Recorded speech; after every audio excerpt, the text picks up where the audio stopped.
کے اندر tooth paste یا brush کرنا درست ہے؟ ٹوتھ پیسٹ کرنا مکروہ ہے، ناپسندیدہ ہے. مسواک کرنا تو نہ صرف جائز بلکہ سنت ہے. لوگ اس پہ کہتے ہیں کہ ٹوتھ پیسٹ کرنا مکروہ ہے. اس کی کیا دلیل ہے؟ حدیث میں کہاں ہے؟ یہ انسان کے پاگل ہونے کے لیے اتنا کافی ہے کہ ہر مسئلے پر حدیث کا مطالبہ شروع کر دے. سمجھ رہے ہو؟ میں یوٹیوب پہ دیکھتا ہوں نا، آج کل کے اسکالرز ہیں،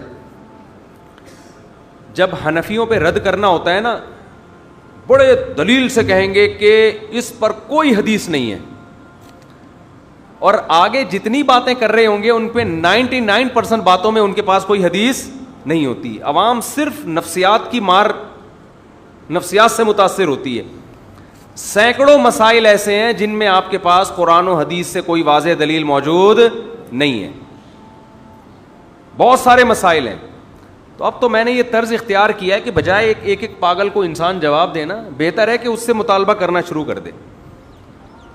میں نے ایک سوال کیا تھا نا بہت عرصہ پہلے، یہ لوگ ہم سے بار بار پوچھتے ہیں کہ مرد اور عورت کی نماز میں فرق ہے، اس پر کوئی دلیل پیش کرو، کہتے ہیں نا.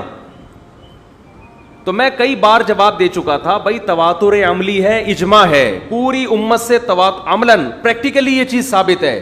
جو چیز عملاً متواتر ہو اس پر حدیث کا الگ سے مطالبہ نہیں کیا جاتا. عملاً ایک چیز سینہ بسینہ چلی آ رہی ہے، تبھی چاروں امام اس پر متفق ہیں. امام مالک جو تبع تابعین کے دور کے، امام ابو حنیفہ جو تابعین کے دور کے، امام شافعی جو امام مالک کے شاگرد، امام احمد جو امام شافعی کے شاگرد، اور امام بخاری کے استاذ. کتنا پرانا دور ہے. یہ چاروں اس پر متفق ہیں کہ عورت سمٹ کے نماز پڑھے گی. کیوں؟ انہوں نے صدیوں سے، باپ دادا سے، صدیاں بھی نہیں تھی، نبی کا زمانہ تو بہت قریب تھا، نبی کے 100 سال کے بعد دیکھ رہے ہیں کہ بھئی ساری عورتیں سمٹ کے نماز پڑھ رہی ہیں. امام بخاری نقل کر رہے ہیں صرف ایک تابعی ایسے کہ مردوں کی طرح پڑھتی تھی نماز. اس کا مطلب اس زمانے میں ساری عورتیں کیسے پڑھتی تھیں؟ سمٹ کے. تو یہ تواتر عملی ہے. اس کے بعد حدیث کا مطالبہ کرنا یہ جہالت ہے. لیکن آپ تقریریں کرتے رہیں، کسی پہ اثر نہیں ہوتا، ٹس سے مس نہیں. یوٹیوب پہ پھر نیگیٹو کمنٹس کہ ہم ان سے حدیث کا مطالبہ کر رہے ہیں، یہ کبھی امام شافعی کا حوالہ دے رہے ہیں. تو میں نے پھر سوال کرنا شروع کیا کہ میں نے کہا اچھا آپ کو اتنا شوق ہے حدیث کا، ان حوالے کا، ہم تو آپ کو تواتر عملی پیش کر رہے ہیں نا، سینہ بسینہ. یہ تواتر عملی جو ہے نا، یہ قولی حدیث سے زیادہ اسٹرانگ ہے. اس کی ویلیو شریعت میں زیادہ ہے، کیونکہ قرآن کا قرآن ہونا بھی اسی اجماع سے ثابت ہے. اجماع بہت بڑی دلیل ہوتی ہے. تو لوگ نہیں مان رہے. تو اب ہم نے پھر یہ مطالبہ کرنا شروع کیا، اچھا آپ بھی کچھ مسائل ایسے ہیں جن میں آپ کے پاس کوئی حدیث نہیں ہے سوائے تواتر عملی کی. مثال کے طور پر عورت صفا اور مروہ میں دوڑے گی نہیں بلکہ چلے گی. آپ کیوں یہ فتویٰ دیتے ہیں کہ چلے گی دوڑے گی نہیں؟ حالانکہ جس نبی نے یہ فرمایا کہ ایسے نماز پڑھو جیسے میں پڑھتا ہوں، اسی نبی نے یہ بھی تو فرمایا جیسے میں حج کیا کرتا ہوں ایسے حج کرو، خذوا عنی مناسککم، جیسے میں نے حج کیا ویسے کرو. تو نبی نے جب حج کیا ہے، آپ صفا مروہ پہ دوڑے ہیں، چلے نہیں ہیں، تو آپ لیڈیز کو یہ کیوں نہیں کہتے کہ نبی تمہارے لیے بھی نبی ہیں، جب وہ دوڑے ہیں تو تم کیوں نہیں دوڑتی؟ نہیں، یہی بات میرا خیال ہے. یہ سوال میں گھما رہا ہوں، کسی کے پاس اس کا جواب نہیں ہے. بس وہی گھما کے نا جاہلوں کی طرح انہی اعتراضات کو گھماتے ہیں. پھر ہمیں کہتے ہیں کہ آپ لوگ اختلافی مسائل میں شدت کرتے ہو. ہم تھوڑی شدت کرتے ہیں اختلافی مسائل میں.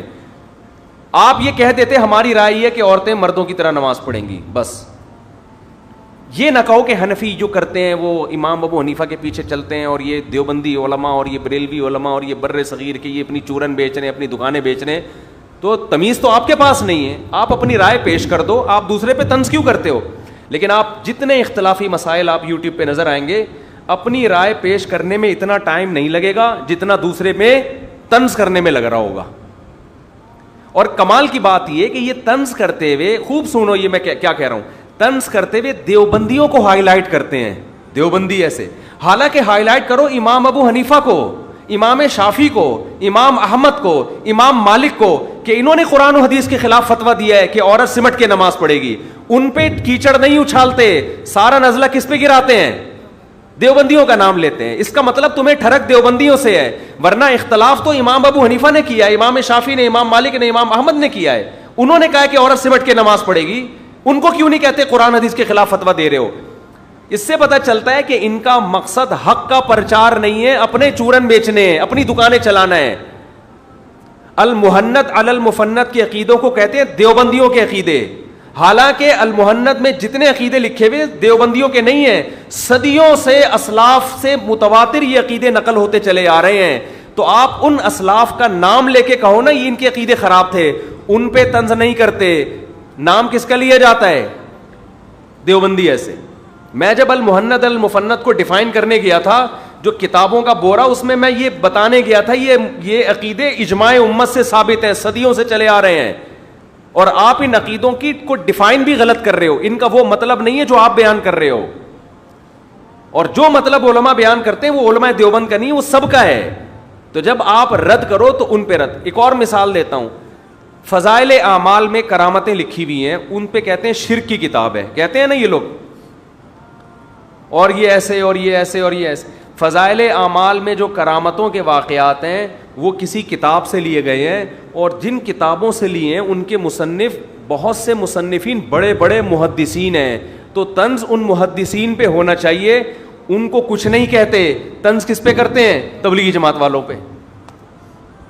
اس کا مطلب آپ کا مقصد علمی اختلاف نہیں ہے, آپ کو ایک خاص جماعت سے آپ کو بیر ہے, آپ کو بغض ہے, اور آپ اپنا وہ بغض کبھی فضائل اعمال کے نام سے نکالتے ہو, کبھی عورتوں مردوں کی, کبھی 8 رکعت تراویح کے نام سے, کبھی کسی اور نام سے. لیبل آپ قرآن و سنت کا لگا رہے ہو, لیکن آپ کا مقصد ہے اپنے فرقے اور اپنے بابوں کو پروموٹ کرنا.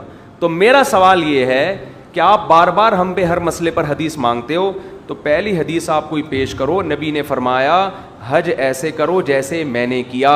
آپ عورتوں کو کیوں کہتے ہو کہ صفا مروہ میں چلیں گی, دوڑیں گی نہیں؟ حالانکہ حضرت ابراہیم علیہ السلام کی زوجہ عورت تھی اور صفا مروہ میں چلی نہیں تھی بلکہ دوڑی تھی. ان کو ان کی سنت جب عورت پوری کرے گی تو اس پہ تو دوڑنا بنتا ہے. ہمارے پاس آسان جواب ہے, تواتر عملی. کیا جواب ہے بھائی؟ صدیوں سے اسلاف اسی طرح کرتے آ رہے ہیں, امت گمراہی پہ جمع نہیں ہو سکتی. پھر لوگوں نے نیچے کمنٹس کیے ہوتے ہیں کہ مفتی صاحب نے اتنی لمبی تقریر پیش کر دی, حدیث کوئی نہیں پیش کی. میں پڑھتا ہوں نا کمنٹس, یہ جو میں حدیث ہی تو پیش کر رہا ہوں کہ امت گمراہی پہ جمع نہیں ہو سکتی, یہ حدیث ہے. تو یہ میں کوئی کسی بزرگ کا قول تھوڑی پیش کر رہا ہوں. تو تواتر سے جو امت چلی آ رہی ہے ان میں عورتیں صفا مروہ پہ چلتی ہیں, دوڑتی نہیں ہیں. آج کوئی فلاسفر نئی صدی میں اٹھ کے یہ کہہ سکتا ہے, فتویٰ دے سکتا ہے, چاہے عرب میں ہو, چاہے عجم میں ہو, چاہے سلفی ہو, چاہے دیوبندی ہو, چاہے بریلوی ہو, کوئی بھی اٹھ کے فتویٰ دے دے عورتیں دوڑیں گی.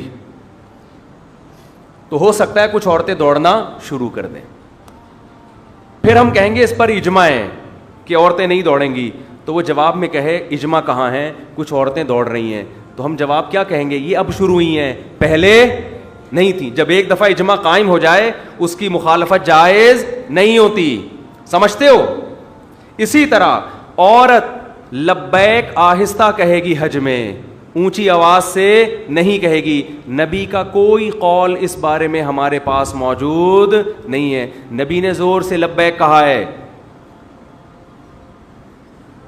لیکن پھر بھی عورت کیسے لبیک کہے گی؟ آہستہ. کیوں؟ تواتر بولو عملی.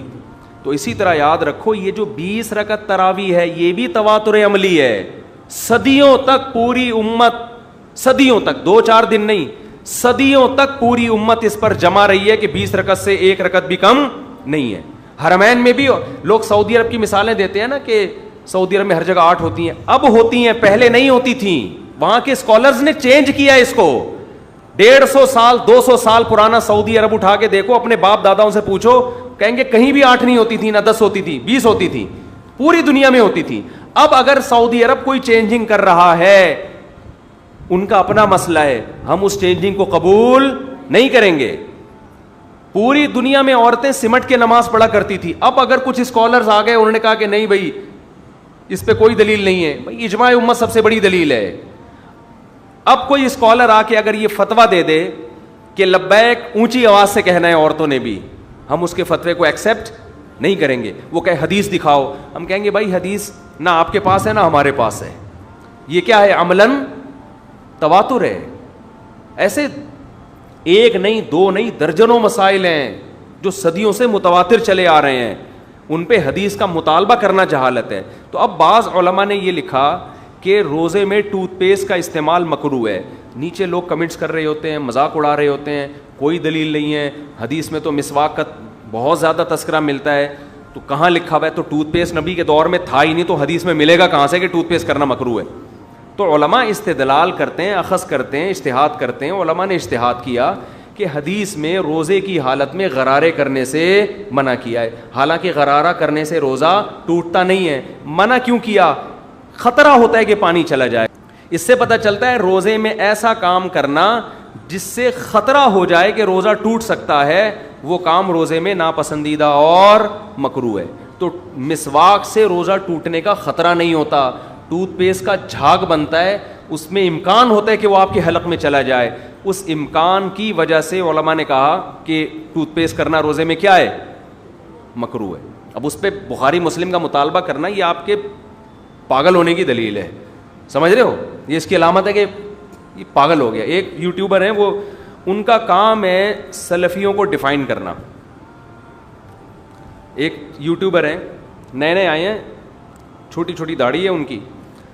بن باز رحمہ اللہ نے یہ فرمایا, شیخ صالح العثیمین رحمہ اللہ نے یہ فرمایا, پھر ہر سعودی عالم کو ڈیفائن. میں بھی مانتا ہوں بن باز رحمہ اللہ بڑے بزرگ تھے, ہمارے لیے قابل احترام. شیخ صالح العثیمین بھی. یہ ہمیں کہتے ہیں کہ قرآن و سنت چھوڑ کے بزرگوں کے نام لیتے رہتے ہو. یہی کوئی دیوبندی کر رہا ہوتا ہے نا, مورشلوی تھانوی رحمۃ اللہ علیہ نے یہ فرمایا, تو حاجی امداد اللہ مہاجر رحمۃ اللہ نے فرمایا, تو فوراً کیا کہتے ہیں یہ لوگ شخصیت پرست ہیں. لیکن خود صبح و شام بن باز نے یہ فرمایا, العثیمین نے یہ فرمایا, بن باز نے یہ فرمایا, العثیمین نے یہ فرمایا, ان کا یہ فتویٰ ہے.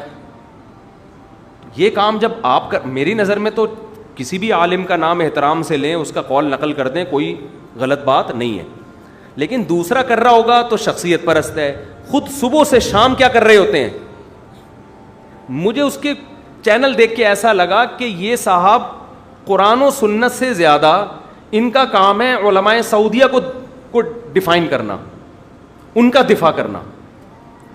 اور کمال کی بات ہے, علماء سعودیہ کا جو فتویٰ ان کے خلاف ہو اس میں کبھی ان پہ طنز کرنے میں وہ لب و لہجہ اختیار نہیں کرتے جو بر صغیر کے علماء کے خلاف لب و لہجہ اختیار کرتے ہیں. یعنی اگر یہاں ہندوستان کے کسی عالم نے فتویٰ دیا ہو جو ان کی رائے کے خلاف ہو تو فوراً طنزیہ لب و لہجہ ہوگا کہ ان کو کیا پتہ قرآن و حدیث کا. لیکن سعودی عالم نے فتویٰ دیا جو ان کی رائے کے خلاف ہے تو انتہائی احترام کے ساتھ کہ علماء کا رائے میں اختلاف ہوتا ہے, یہ ایک رائے ہے, ایک دوسری بھی رائے ہے, تو ان کے اپنے لیے اصول کچھ اور ہیں, دوسروں کے لیے اصول کچھ اور ہیں. تو یہ قرآن و سنت کا لیبل ہے میرے بھائی, ملتے جلتے ناموں سے دھوکہ نہ کھائیں. سمجھتے ہو؟ میں آپ کو دیوبندیت کی دعوت نہیں دے رہا, میں آپ کو بریلویت یا اہل حدیثیت کی دعوت نہیں دے رہا, میں آپ کو قرآن و سنت کی طرف بلاتا ہوں. لیکن وہ قرآن و سنت جو مجتہدین نے سمجھا ہے, جو دیوبندیوں نے سمجھا ہے, قطعاً نہیں, نا نا نا نا, جو کس نے سمجھا ہے؟ مجتہدین نے. ابو حنیفہ نے, امام شافعی نے, امام احمد نے, امام مالک نے, یہ وہ مجتہدین ہیں جن کو پوری امت نے فالو کیا ہے. اور آج جو مارکیٹ میں نئے نئے مجتہدین آ رہے ہیں وہ لیبل قرآن و سنت کا لگائیں گے, لیکن آپ کو قرآن و سنت کے نام پہ قرآن و سنت سے ہٹا دیں گے اور فرقواریت کی آگ میں دھکیل دیں گے. آپ کو لیبل لگائیں گے ہم فرقوں سے جان چھڑا رہے ہیں, لیکن اللہ کی قسم ایسی فرقواریت کی آگ میں دھکیلیں گے آپ کی نمازوں کا خشوع ختم ہو جائے گا, آپ کی تلاوت میں جان ختم ہو جائے گی, آپ ایسی آگ میں جھلسو گے نا کہ ہر وقت کیڑے نکالتے رہو گے, یہ غلط, وہ غلط, وہ بھی غلط, وہ بھی غلط. اس کے علاوہ آپ کا کوئی کام نہیں بچے گا. جو ان میں گئے ہیں ان کے پاس ان کا حالت تو جا کے دیکھیں نا, ان کا سارا دن یہی کام ہے. تو اس لیے بات کہاں سے لمبی ہو گئی, کیا شروع کی تھی, کہاں چلی گئی بات. تو یہ کیونکہ ٹوتھ پیسٹ پہ بھی اعتراضات کرتے ہیں نا کہ مسواک کا تو ذائقہ اگر نہ چاہتے ہوئے حلق میں چلا بھی جائے تو روزہ نہیں ٹوٹتا. مسواک تو ایسی چیز ہے. مسواک کے بارے میں فقہا کہتے ہیں کہ اگر آپ مسواک کر رہے تھے, غلطی سے حلق میں چلا گیا اس کا ذائقہ, جان کر نہ لے کے جائیں کہ روزے میں مسواک ہی کھانا شروع کر دیا آپ نے, چلو یار اور تو کچھ نہیں, تو اسی سے انجوائے کرو. اگر غلطی سے چلا بھی جائے تو فقہا کہتے ہیں چونکہ سنت ہے روزہ نہیں ٹوٹے گا اس سے. سمجھتے ہیں؟ مفتی صاحب وہ 70,000 کون لوگ ہیں جو بغیر حساب کتاب کے جنت میں جائیں گے؟ جو اللہ پہ توکل کرتے ہیں، حدیث میں آتا ہے، تعویذ گنڈوں میں نہیں پڑتے، حدیث کے الفاظ ہیں یہ۔ اچھا بھائی، آپ میں سے کسی نے کچھ پوچھنا ہے تو دماغ میں سوچ لیں۔ 2 دن بعد عمرے کی روانگی ہے، سعودی گورنمنٹ کی جانب سے احرام میں ماسک لگانا ضروری ہے، تو کیا اس سے دم واجب ہوگا؟ جی ہاں ہوگا۔ اگر آپ نے 12 گھنٹے تک ماسک لگائے رکھا نا، 24 گھنٹے میں، یعنی ٹوٹل ملا کے 12 گھنٹے بنتے ہیں وہ، جیسے تھوڑی دیر لگا لیا پھر ہٹا لیا پھر لگا لیا پھر ہٹا لیا، تو 12 گھنٹے تک کا ٹائم اگر بنتا ہے تو پھر دم واجب ہے، اس سے کم میں صدقہ واجب ہے۔ والد کے اعتکاف کا ارادہ ہے، سوال یہ ہے کہ گراؤنڈ فلور پر رہائش ہے، تو کیا بیل بجنے پر ماسی اور جمعدار کے لیے، اچھا والدہ کا، کیا بیل بجنے پر ماسی اور جمعدار کے لیے دروازہ کھولنے جا سکتی ہیں؟ اصل میں ماسی اور جمعدار کے لیے دروازہ کھولنے نہیں جا سکتی ہیں، شرعی ضرورت نہیں ہے نا، شرعی ضرورت تو کھانا پینا، قضاء حاجت، یہ ضرورت کہلاتی ہے، تو وہ اپنے کمرے سے جب نکلیں گی تو اعتکاف ٹوٹ جائے گا۔ عورت نے اعتکاف کر لینے کے لیے کمرہ مختص کیا، کیا وہ سحری افطاری کے لیے گھر والوں کے ساتھ بیٹھ سکتی ہے؟ نہیں۔ اگر کھانا وہاں آنا ممکن ہی نہیں ہے تو ایک الگ بات ہے، لیکن ایسا کیسے ہو سکتا ہے کہ اس جگہ پہ کوئی کھانا نہ دے سکے ان کو؟ تو کھانا تو وہاں پر ہو سکتا ہے۔ 2 دن بعد انشاءاللہ عمرے کے لیے روانگی ہے، بیت اللہ میں اعتکاف کا ارادہ ہے۔ ماشاءاللہ بھائی، پوچھنا یہ ہے کہ سحری افطاری لانے اور کھانے کے لیے باہر جا سکتے ہیں؟ نیز یہ بھی بتا دیں کہ اگر وہاں مینجمنٹ افطار و سحر مسجد کے اندر نہ لانے دیں تو کیا باہر بیٹھ کے کھا سکتے ہیں؟ جی ہاں، خریدنے کے لیے بھی باہر جا سکتے ہیں افطاری اور سحری، اور اگر مینجمنٹ مسجد کے اندر بیٹھ کے کھانے نہ دے تو مجبوری میں باہر بیٹھ کے کھا بھی سکتے ہیں۔ بیت اللہ میں اعتکاف ہو اور دیگر معتکفین کو افطاری کروانا چاہتے ہوں تو کیا افطاری کا